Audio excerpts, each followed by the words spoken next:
आजको प्रसङ्गको रूपमा साथीहरू म मुगु जिल्लाको अति विकट स्थल खत्याडको थारा स्थित एउटा फलाम कारखाना अथवा स्थानीय फलाम सामग्रीहरू निर्माण गर्ने एउटा कारखानामा तपाईहरुलाई लिएर जाँदैछु। आजको भिडियो अति स्पेशल हुनेछ। भिडियोलाई अन्तिमसम्म हेरेर लाइक, कमेन्ट, शेयर र सब्स्क्राइब गरिदिनु होला। के बनाउँदै हुनुहुन्छ दाइ अहिले? आएको त हजार होइन सर, बेच्ने खाने यो है कोही छोरा ठग्दा कोही छोरा मन दिँदैनन्। यहाँ आँसिहाल्नु भएको? आँसिहाल्यो सर। ए यता पनि रहेछ नि, यहाँ पनि टन्न आँसी बनाइसकेका हुन् दाइ? यहाँ बुढाबुढी मिलेर यस्तो राम्रो मेहनत गरिरहनु भएको छ। यी गाउँका आँसीहरू हुन्? गाउँका आँसी। ए अनि यस्तो आँसी बनाएपछि कस्तो ज्याला कस्तो लिनुहुन्छ? गाडी गाडी हुन्छ कि नगद हुन्छ? बाली नाली हुन्छ सर, नगद कोही जान होइन, गरिब पनि ठग्दा। ए बाली अन्न ल्याउनुहुन्छ? अन्न दिँदा कोही एक पासे धान दिँदो, कोही एक मान चामल दिँदो, त्यस्तै गरिकन जीविका चलिरहेको छ सर। अरू केही छैन। अहिले गणतन्त्र आयो भने र गणतन्त्रले पनि त्यही गर्यो सर। हामी गरिबको कोही होइन। आफ्नो कामलाई गणतन्त्रले के गर्ने हो? यस्तै हो, आफूले आफ्नो काममा सन्तुष्ट हुने हो होइन? हजुर। अरूलाई अब आफ्ना ग्राहकलाई खुसी बनाउने त्यतातिर सोच्ने हो। अनि यो फलाम कस्तो नयाँ फलामहरूबाट बनाउनुहुन्छ कि मान्छे उतैबाट लिएर आउँछन् फलाम? नयाँ फलामबाट पनि बनाउँदा फलामको अलि अलग रेट होला हजुर हैन? अनि घर हजुर किनेर ल्याएर बनाएर घरै पुर्याइदिनुहुन्छ? घरै पुर्याइदिनु पर्यो। मैले चाहिँ बनाइदिने बड्डी ल्याइदिनु गाउँ गाउँ पुर्याउँथ्यो। अनि दिनमा लगभग कति जति कमाइ हुन्छ? राम्रो दिनमा बेच्छ सर, कोही 800-900 रुपियाँ हो त, कोही डाका ठग फेला पडा कोही दिँदैन कि। ए लगभग अलिक ठकठाक भयो नि, 5-6 त भइहाल्ने भयो। 5-6 त्यही यसको कति पर्छ अहिले बेच्छ? यो अहिले पिटिरहनु भएको नि, यसलाई कति भन्नुहुन्छ होला? राम्रो मान्छे भेटियो भने सर 300 दिने हुन्, न त 200-150 दिने हुन्। ए यो फलाम बाहेक काम मात्रैको? काम त्यही हो फलाम सहित सबै के यो ठाउँ त गरिबको बस्ने ठाउँ होइन सर। के गर्ने ठाउँ छैन। एक छोरी अनमी पढा, अनमी पास गरी छोरीले, छोराले ओभरसिट पास गर्यो।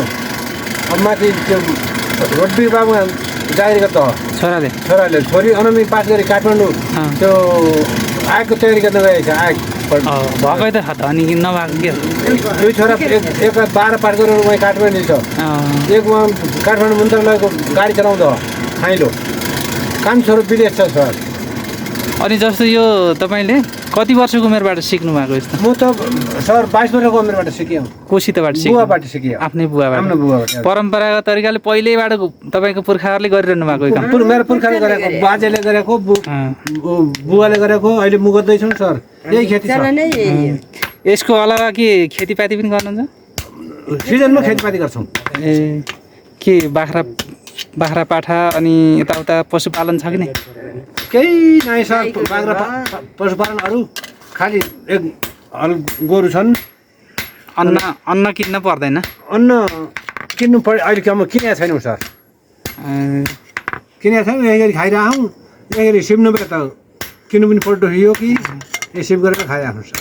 खेतीपातीको सिजनमा खेतीपाती गर्ने? हजुर। खेतीपाती नभएको बेला पनि त्यो 7 दिने कुरा हो सर। 4 दिन मात्रै खेती। जो सबै यति आँसी बनाइसकेपछि कतिवटा आँसी बनाएपछि जानुहुन्छ त भाउजू गाउँतिर? अब यी सबै कार्यमै जाली सबै जाने। ल राम्रै इन्कम भएको छ, हाँस्नु भएको छ, खुसी देखिनु भएको छ होइन? सन्तोष मान्नुपर्छ आफ्नो पेसामा। अब यही पेसा खुसी छ गर्नु भएको। यो घर पनि तपाईँकै हो? हजुर। घर पनि राम्रो छ। पेसा गरेर अब उहाँले यो मुगुको यति अग्लो विकट ठाउँमा यति राम्रो घर हाल्नु भएको छ। यो उहाँको यो कारखाना हो। यो 22 वर्षको उमेर छाने बेला सिकेर उहाँले अहिलेसम्म यो गरिरहनु भएको छ। अब छोराछोरीलाई त सायद के भन्नुहुन्छ, छोराछोरीलाई यो काम सिकाउन खोज्नु भएको त? मेरो विचारमा त छोराछोरीको नसिकेर हुँ त सर। यो म यहीमा डुबिएँ। यी 2-4 म नपढेँ भएर यही गरेँ। यी त पढे लेखेँ कहीँ जाऊ र केही गर भन्नु, जागिर सागिर गर कहीँ अब मिहिनेत गर्नुपर्छ, मिहिनेत नगरे पाइँदैन।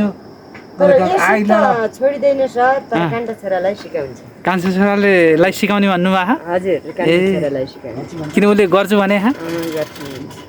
बाबुको त छोड्नु भएन।